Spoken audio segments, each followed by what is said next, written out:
This is Raul Ramirez with the Catch Wrestling Alliance, where we strive to keep real wrestling alive. Thank you for joining me, and thank you actually, thank you for yourself, and thank you for listening either on podcast version or watching us live on YouTube and Twitch, or watching us not live, watching the re-recording of this.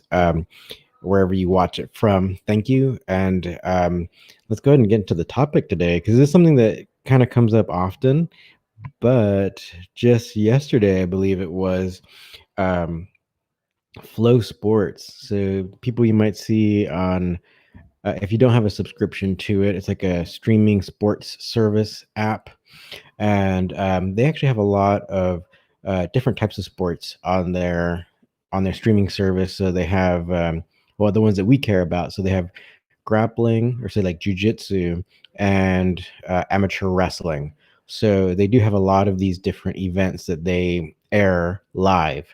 So just like IBJJF events, and like worlds and all that. I believe they actually stream a lot of those, and probably at least like the higher belt divisions. But there are also the ones who are doing like the who's number one, or they're also airing a lot of the fight to win, all these different types of no-gi events.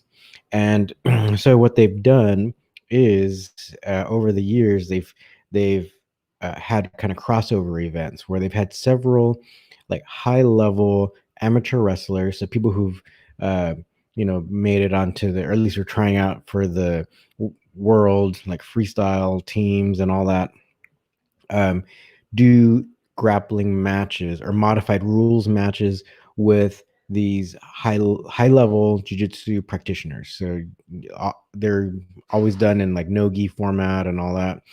Um, so since this has been happening over the years, and they have several matches where the no-gi practitioner uh, usually submitted the the elite level wrestler. So they quickly just declared jiu-jitsu superior to wrestling.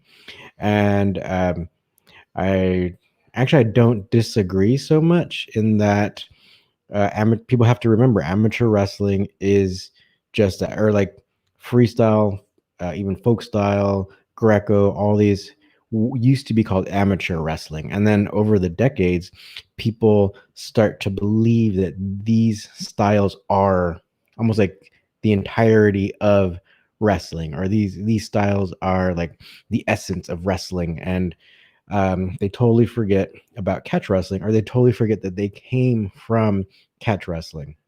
And even those, and kind of what I've seen too, it's like, I know my good friend, the wrestling historian, Hall of Fame writer, Mike Chapman. He's done a lot in trying to educate a lot of these really famous wrestlers about their history. So like Dan Gable and the Brands brothers, who are the coaches at University of Iowa. They're very successful in creating wrestling champions, like folk style wrestling champions. And they've also worked in freestyle as well.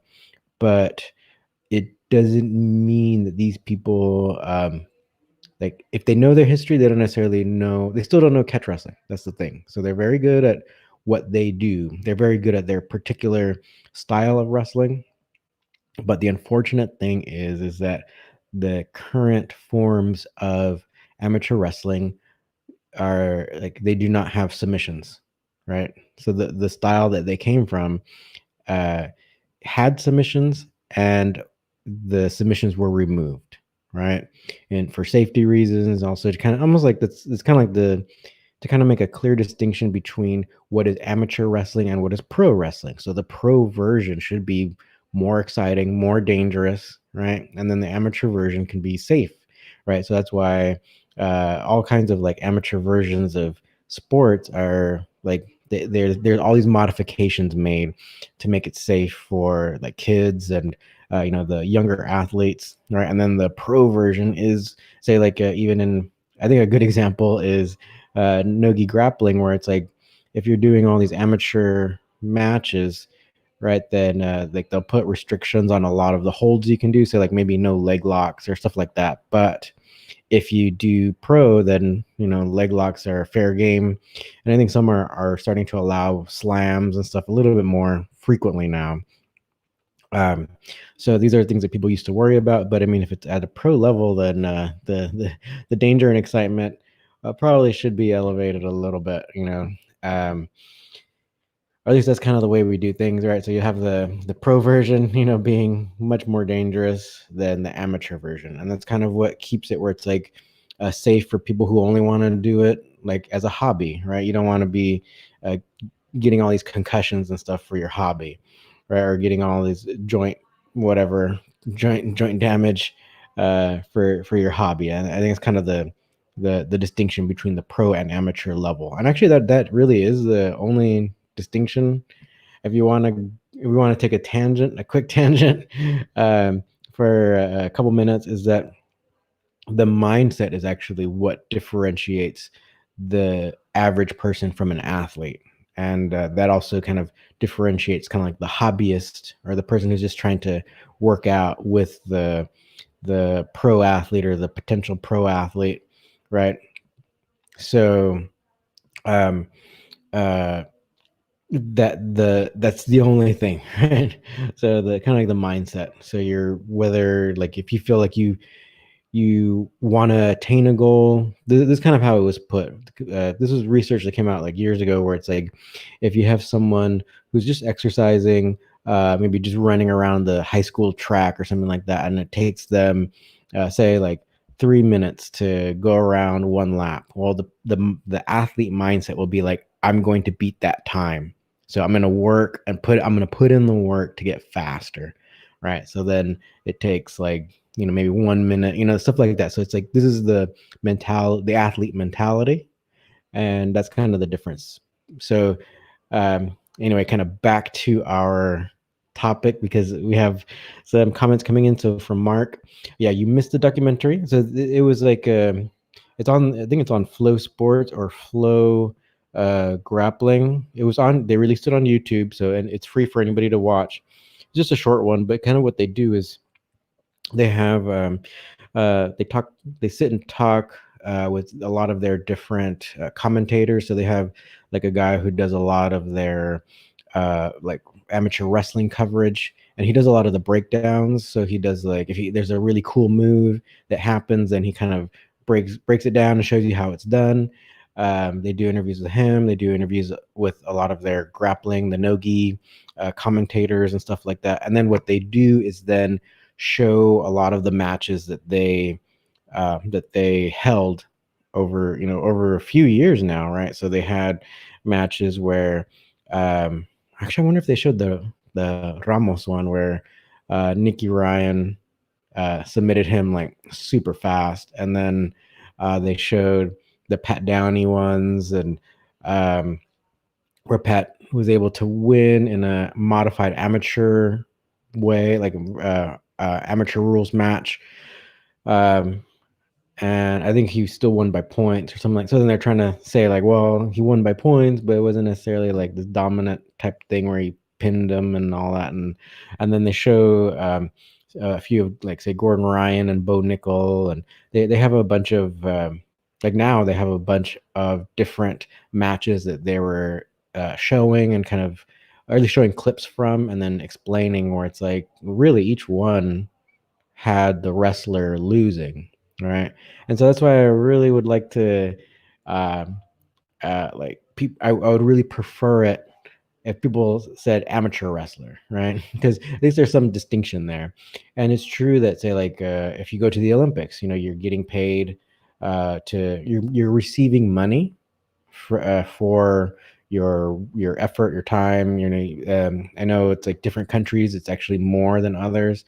I know like in China, if you're like the national team, even if you're like a regional team, because there's a potential for you to, build up and get to the national team, you get a lot of stipends and stuff. So it's not that you're like not surviving or not making any money or whatever.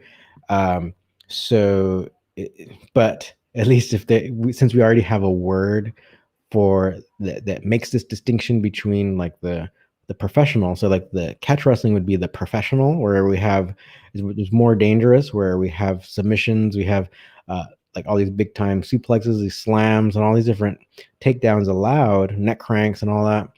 That is pro, right? And then not that is amateur, right? So if people don't like these terms, maybe we can get together and think of some other terms that everyone feels comfortable with. But this is the way it's been done, and so I'm fine with leaving it that way because I don't think that these terms are particularly offensive in any way. I mean, this kind of I think people already think that way anyway. Like amateur is the amateur is amateur and pro is the next level. And that's kind of how things were done, where it's like you were this amateur, and then in wrestling, right? So you're this amateur, and then when you started learning all the submissions and stuff, then that's when you made that transition into becoming the pro, right?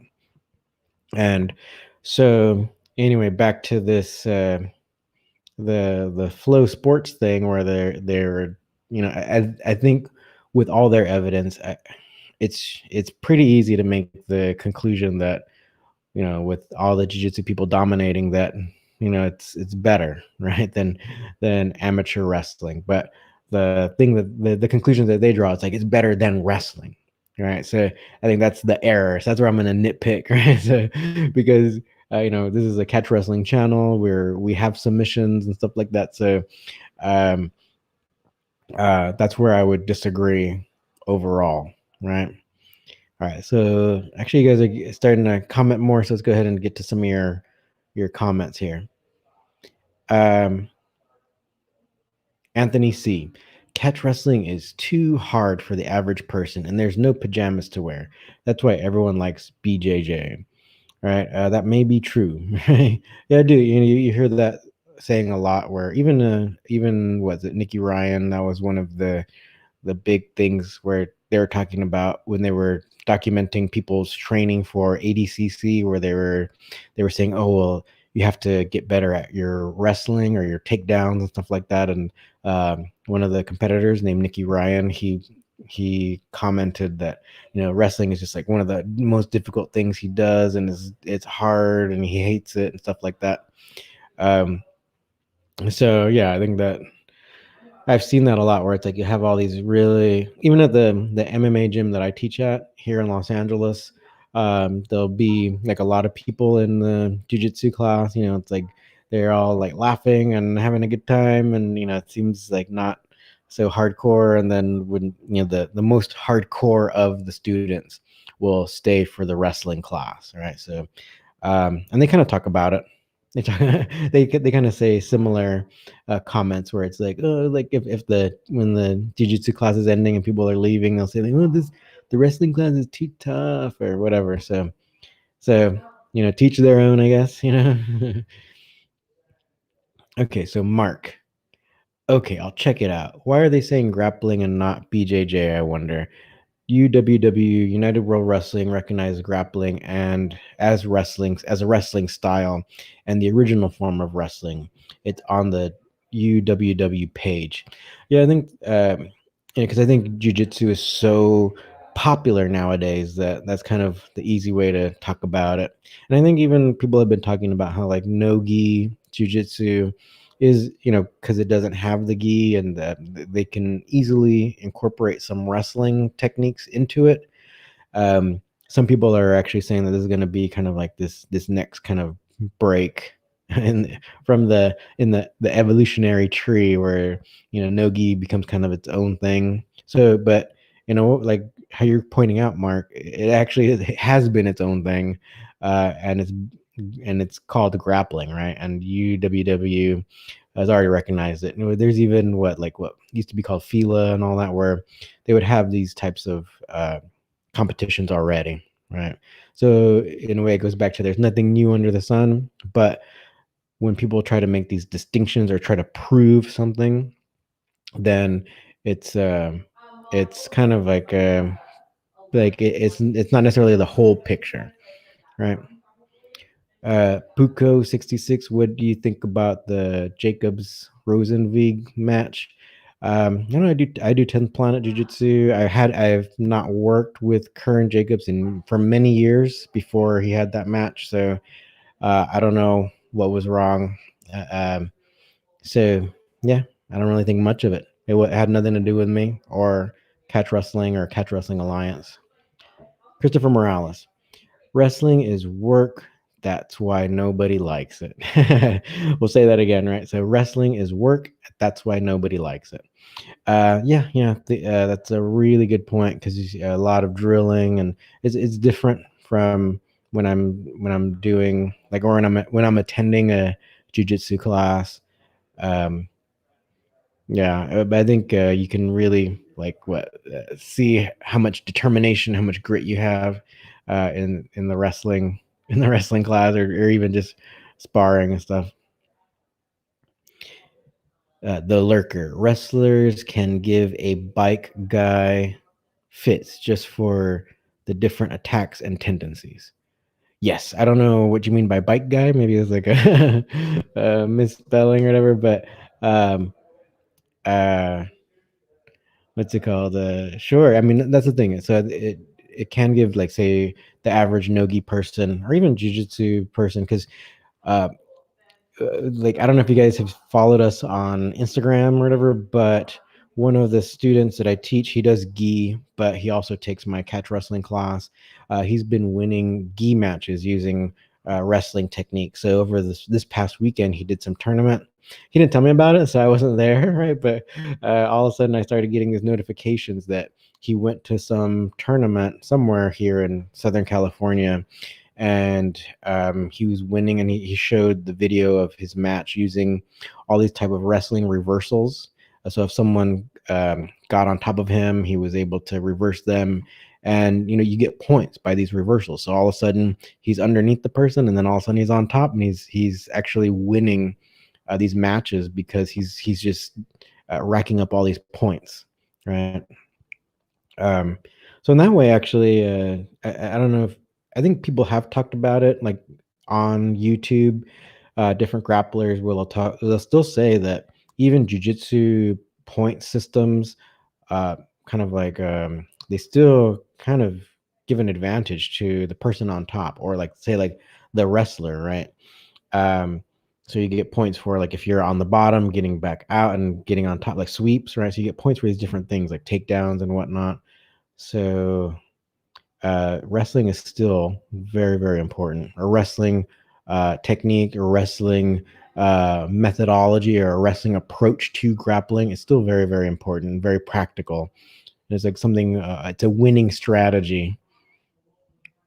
All right,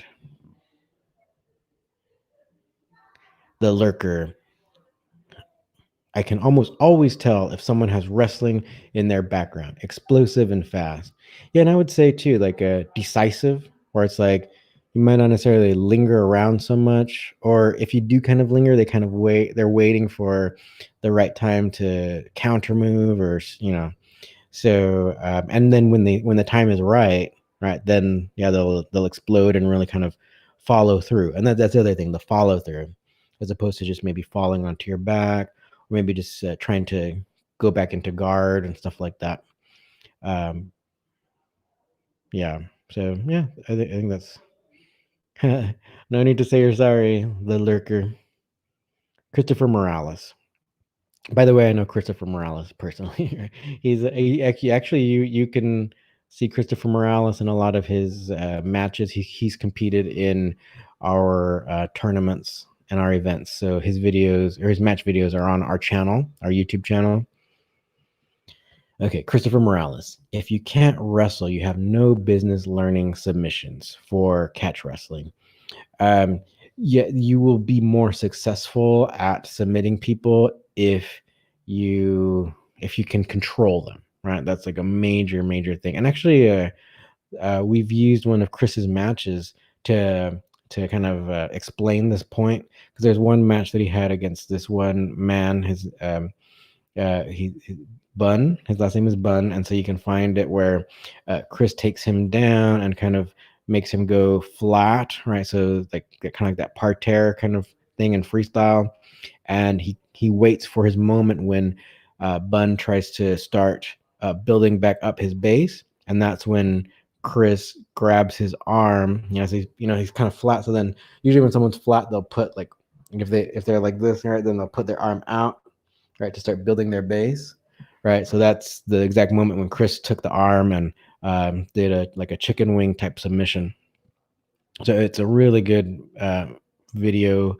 I think we put it out a couple times, and maybe we'll put it out again because maybe I'll do maybe more of an extensive kind of discussion about it, because it's a really cool idea that a few of you right now in the comments were talking about, where it's like, yeah, there's this kind of difference between the wrestler and maybe the average grappler, right? Christopher, I want to compete again. Well, yeah, let's do it, Chris. Okay, Mark R. Shoot, catch wrestling will always be superior. Look at the champions in all the organizations like UFC, dominated by wrestling for decades, especially wrestlers and boxers. Yeah, I think that's and like say with regards to striking and boxing and stuff like that. Yeah, it is really starting to show in MMA, at least, like the strikers are really getting that edge. It's becoming kind of more of a striking competition, because um, people want to um, people want to see the knockouts and stuff more than the grappling. At least the average MMA fan, right? I think people maybe here watching this now, you might be more interested in some of the grappling and stuff like that, um, but anyway, right? There's different people, but kind of on average, if you go to these MMA matches, and if it stays on the ground too long, even if they're kind of working or doing some cool grappling stuff, you'll hear people yell out like "Stand them up, ref," stuff like that, and they will get stood up, by the referees and stuff. So, um, all right, where are you guys? Where are we? You guys are commenting, so it's great. It's great. I'm really happy that you guys are active today. The lurker, love grappling in all its forms. I know in BJJ it's position before submission. How is catch different? It is not not that much different from that. I think that's a saying that they'll talk about in jiu-jitsu. If you want to kind of change the words around, it would be like control before submission, or getting a wrestling hold, right? So this is kind of one of the differences, where a wrestling hold could be like the double wrist lock, right?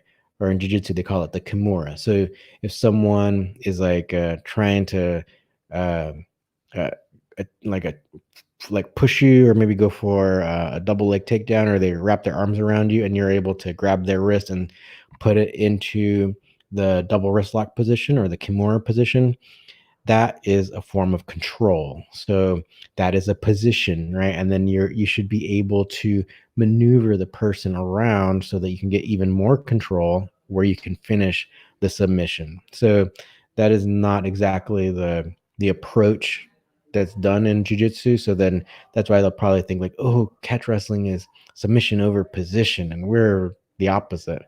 Um, no, it's just the way of doing things is different, and but it's still really the same thing: position before submission, right? So you got to get the control before the submission, right? Mark R, put Gordon Ryan in a cage with Yoel Romero and see what happens. Yeah, I'd love to see that. Let's see what happens. That'd be really interesting. But actually, what Gordon, is he like or he's retired, or at least temporarily retired from medical conditions and stuff. So, um, well, if they were to jump in right now, maybe Yoel would just completely dominate if Gordon is having some kind of flare up. I think he has some kind of digestive problems or something. So yeah, right now Romero has the definite edge, right? Kazaya. Know where I can train catch wrestling in London? Been wanting to start for so long now. Oh, and unfortunately, the closest place I know would be Bristol, and then, but I would say if you like maybe on the weekends or so, if you could be going up to Wigan, contact them. Um, yeah, I know it's a few hours drive, but if it's only, if it's only, well, I can't remember their schedule, but they have weekly classes, or I think they have monthly seminars or whatever. So, see if you can't get up there at least, once or twice a month. Okay. Mark R. I mean, the wrestler boxer hybrid. For example, wrestlers who learn how to strike well. Yes, wrestlers who learn how to strike well, or even strikers who learn how to at least learn a lot of, um, so vice versa, where it's like whatever base you start at, whether it's striking or wrestling, if you can kind of combine a lot of the fundamentals of the opposite of what you're weak at, then you'd be really formidable. So like I often talk about Chinese kickboxing. So Chinese kickboxing is striking, but it has a lot of the wrestling fundamentals in it. So there's a lot of slams and different types of takedowns. So it's already kind of like a bridge between the striking and the grappling. And then if you were to add more wrestling to that, I think those types of people are formidable, and a lot of them are doing very well in one championship. Also, even what Zhang Wei Li in UFC, it was a champion.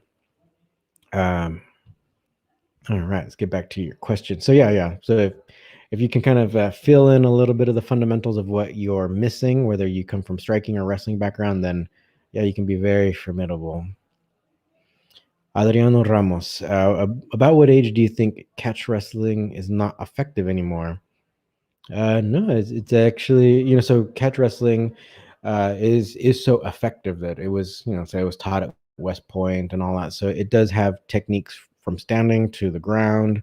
It's just not necessarily like a striking style, but it is considered still like a martial art that can be a sport, right? So it can be done for self-defense. And so even there's what Farmer Burns in his writings, there's all these self-defense techniques. So where he's dressed up in in everyday clothing and stuff, and showing how to do techniques against even what's it, like a knife and a gun and all that.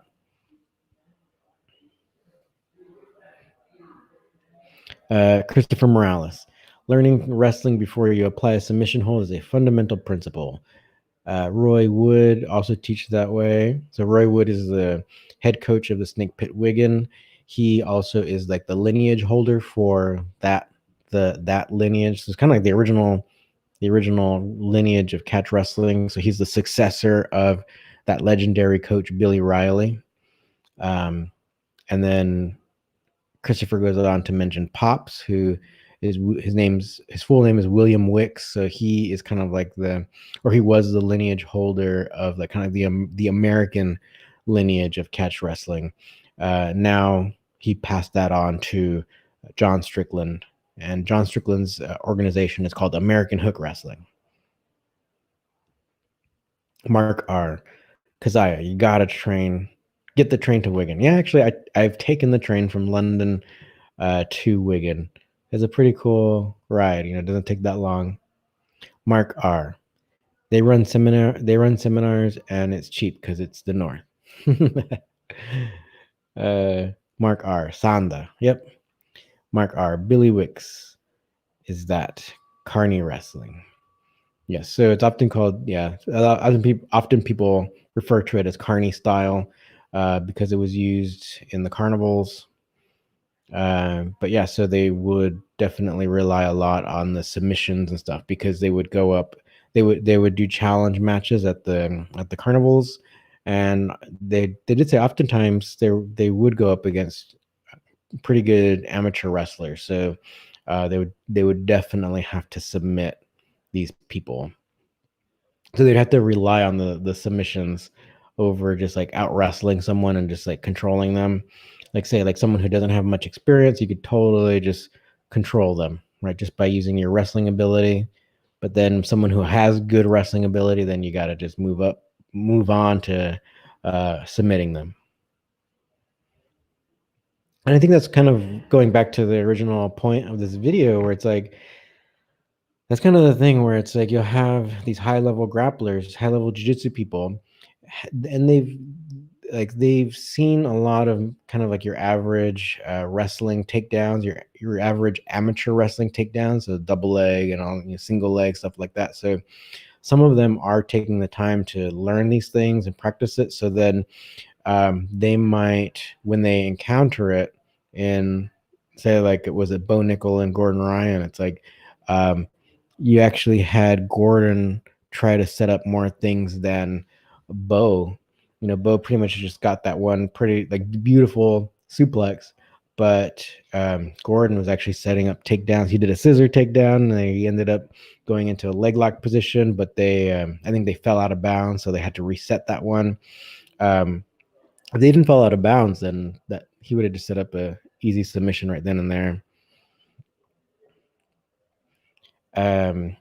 So that's kind of how it's going. So I think that their documentary, in a way, it does kind of prove one point, but I wish it didn't say like wrestling. I wish it said amateur wrestling, because you're then you're kind of making you're almost like lumping catch wrestling into that equation too, which is not it's not the best, right? It's not as precise, right?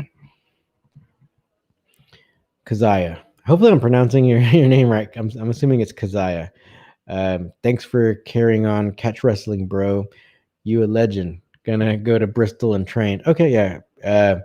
Yeah, Bristol Krav Maga. This is the school that we work with. I think it's called like Titan Krav Maga. But it's in Bristol, and you'll be able to find it. Or Wigan. Yeah, if you can go straight to Wigan, Wigan would be like like it's like going to the original source, right? And Roy Wood is the successor, right, of Billy Riley. So it'd be kind of like that'd probably be your first choice, even though I believe it would be further away from you. But yeah, so keep try your best to just do it wherever you can go. Big pressure jiu-jitsu. What is your opinion on the tournament format of Japanese combat wrestling? Actually, I'm not sure. Every once in a while, I'll look into it, but I'm not sure if I know exactly the all the details of that. So sorry about that. I don't think I can answer that right now. Mark R. I was not aware of Bristol. Sweet, good to know. Well, the Bristol school is the one that I'm working with. So, yeah, they've gone through our online courses. So might as well mention that no matter where you are, if you want to do the online academy, then you can do that as well. So that'd be the CWA Academy. That's through our website, catchwrestlingalliance.com. You should be able to find that there. And so yeah, Bristol, the school in Bristol is working through our online courses. So one thing about that is so we'll have a bunch of courses with a bunch of different lessons, and then I definitely want you to be sharing some of your sparring footage, because I mean it's one thing to show people or showing proficiency in your techniques, right? But I want to see you guys applying all this stuff. So it's not just like some easy thing where you just go through the different lessons. And the first lessons, that's easy, where it's like there's our fundamentals courses where I would just want video of you demonstrating the techniques. But then if you want to progress, so the way I set it up, where it's like levels, so 4 levels. And so if you want to progress to the higher levels and basically I give you more access to more lessons and stuff. I want to see not only you do the techniques, but also I want to see you sparring. I want to see you rolling, and I want to make sure that you actually look like you're doing catch wrestling and not jiu-jitsu.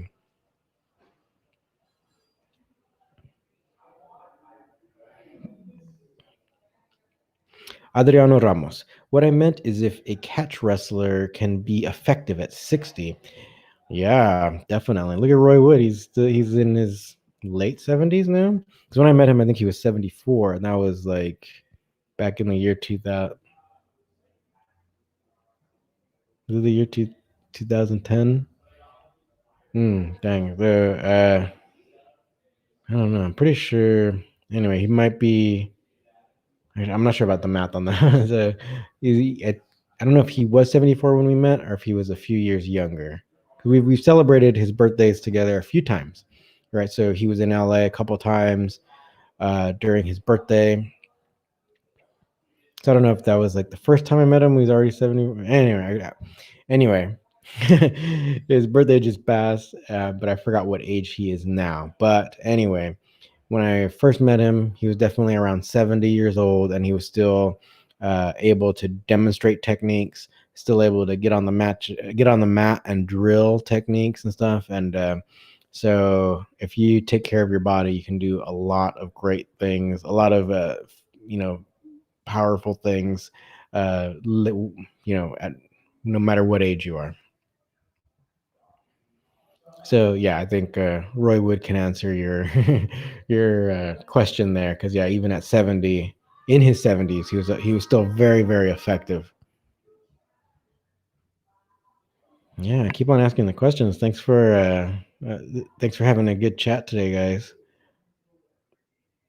Yeah, so for those of you who might be tuning in now, so FLO Sports had they released a video on YouTube. It was like a short documentary. I think it was about 30 minutes where they have all their commenters and they're discussing what's better, wrestling or jujitsu, basically like nogi, and they pretty much conclude that nogi is better, and they have good evidence to prove their point, and all these matches that they've organized between high level amateur wrestlers and jujitsu practitioners, and the jujitsu guys always win.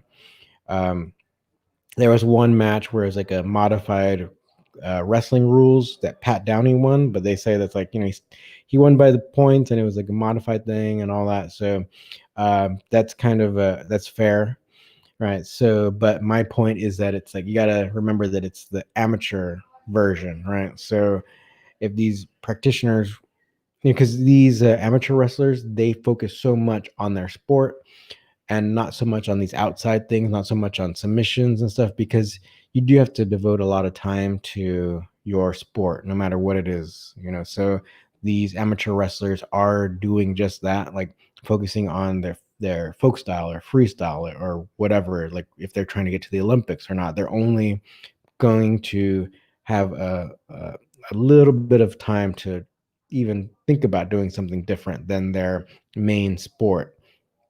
So that's why they would be, that's why they're getting caught in submissions, really, to put it simply, right? They're not seeing these setups, or they're not seeing how stuff that they commonly do in amateur wrestling might set them up in submissions, right? So that's like they talk about like Bo Nickel getting caught in the triangle choke, um, or almost really getting caught in the leg locks, or uh, you know uh, Ramos, Tony Ramos getting leg locked, and all these different. They have so many different matches that they've organized. So they show the evidence from all these different matches, and I think their conclusion is somewhat fair. But if we can still distinguish that it's amateur wrestling, it's not catch wrestling.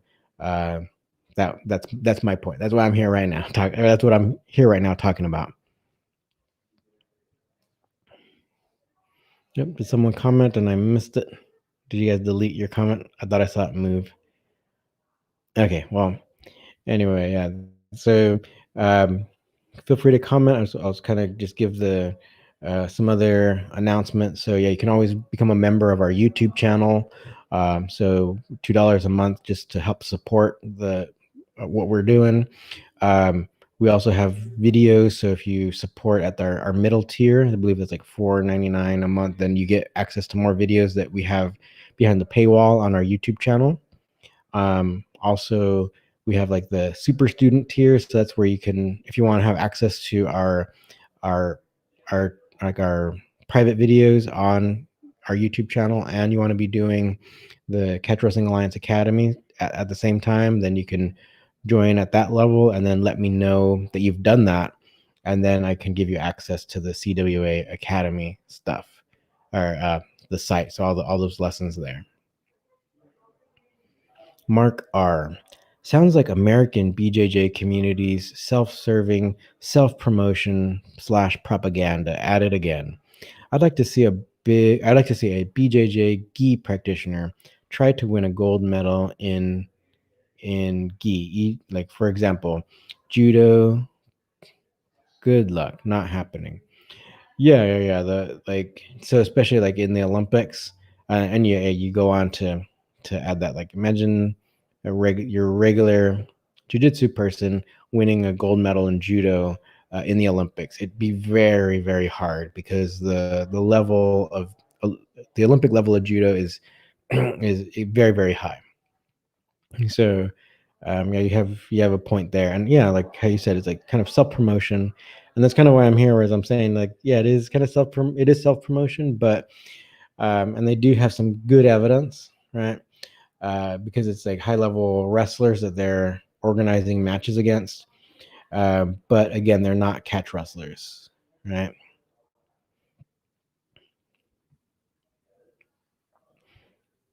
It's like yes, Mark R. Yes, they can't even dominate in the gi. Yeah, and then yeah, the gi's a whole other subject, right? So I think that that could be a thing even in jujitsu where it's like you are seeing people like I personally don't like gi and all that. I've done some classes in gi and all that, but I prefer to not do gi or not use the gi. Um, yeah. So, and I think that's also too where kind of mentioned earlier where there's I think there's this kind of branch or this branching off of like from grappling where it's like you have all these gi styles, particularly jujitsu, where so many people are enjoying doing no gi that it could be kind of like this whole separate world that is developing,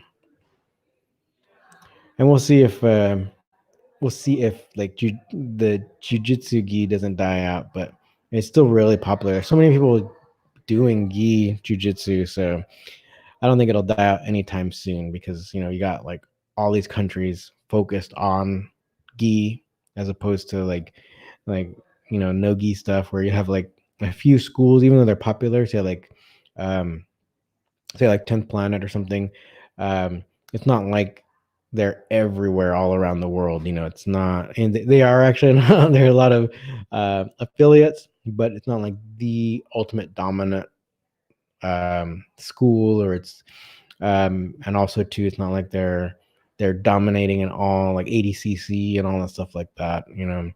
So you know the gi will still be around. Yeah. Okay, so then the other, feel free to ask any questions or comments. So the other thing that I want to just let you guys know, if anybody is around Los Angeles, so I do teach at Fight Science MMA, but then also I'm going to be starting a new class at UCLA in their gym. I believe the gym is open to the public, so you would have to become a member of that gym. But I believe since it is a public university that uh, you would get a membership, a gym membership at a fraction of the cost of all these private gyms, because a lot of these private gyms in LA are extremely expensive. The university one should be cheaper, but then once you become a member of the gym, then you could take all these martial art classes for very very cheap. So I believe they group all the grappling classes into like a grappling class pass. So if you want to look into it and find out all the details, um, you're welcome. But also if you happen to be a UCLA student and you're watching this, join the class. Is going to start when school starts. So I think you guys, you students, would start like at the very end of September, and then classes like the martial art classes will start like I think the first week of October. I'll be teaching a Sanda class and a catch wrestling class. So I just wanted to let you guys know that, keep that out there. So we'll still have Fight Science and then UCLA. All right. Okay. So I think you guys got all your questions answered. So we'll go ahead and end it here.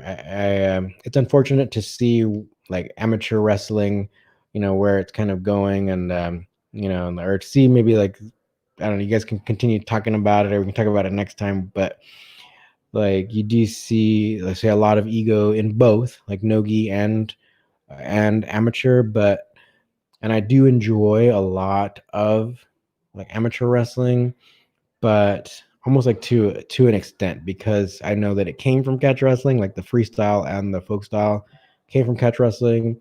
But to see it, almost like to see this kind of what neutered or heavily like um heavily kind of heavily neutered version of catch wrestling, it breaks my heart, right? So yeah, I'm not as sympathetic, right? If they're, but the sad thing is, like, I think the overall picture is somewhat distorted, so there is wrestling that has submissions, and I think that's not understood by most people. All right, so thanks to all the people who watched and commented. Thank you for helping to keep real wrestling alive. Hopefully we see you next time. Thank you.